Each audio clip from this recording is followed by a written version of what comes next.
This video is designed to encourage people to become wellness facilitators. Grab a seat. Hi there. Hello. The role of a wellness facilitator is someone who can improve the emotional and psychological well-being of people in their communities and people in their workplaces without having to be an expert. So yes, welcome everybody. There's a mental health crisis that exists when there aren't enough experts to meet the demands of distress. And in these situations, what do? Do we just accept that? Or is there something that we ourselves can do about it?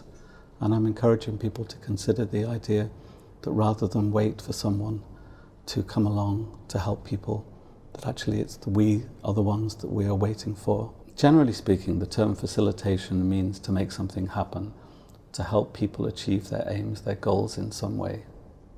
In the 1970s, Donald Winnicott came up with the term good enough parenting to describe how parents didn't need to be perfect.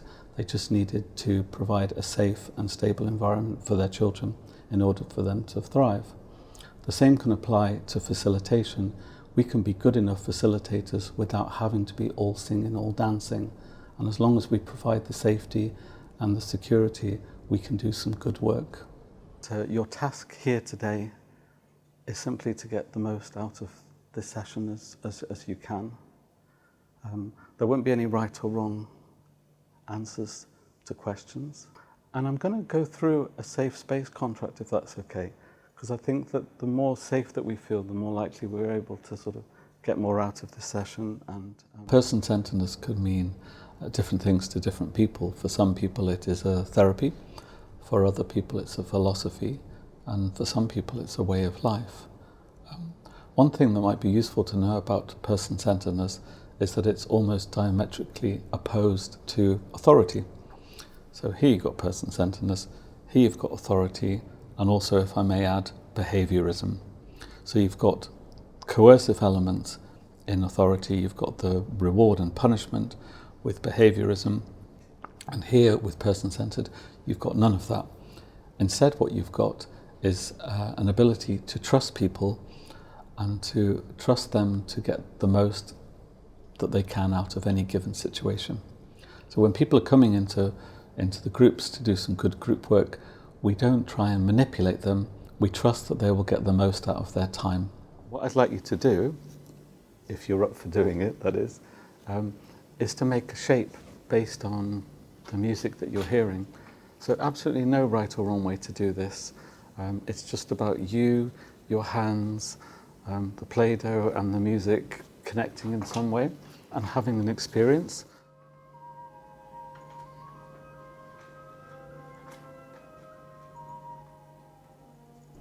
One other thing I would like to add to this idea of person-centeredness is from Carl Rogers, who set up the person-centered therapy.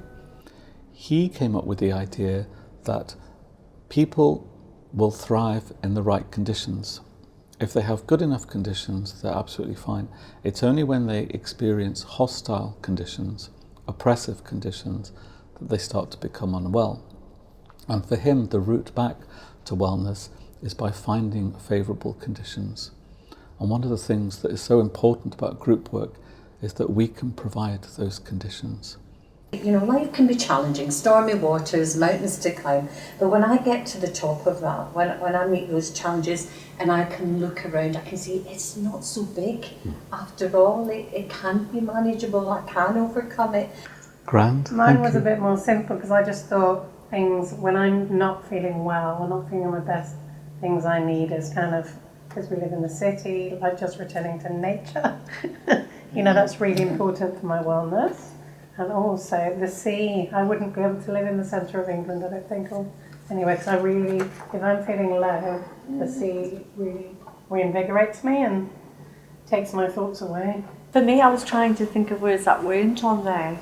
And stillness was one of them, which I thought was interesting. I was thinking, it's just being still is kind of, for me, good.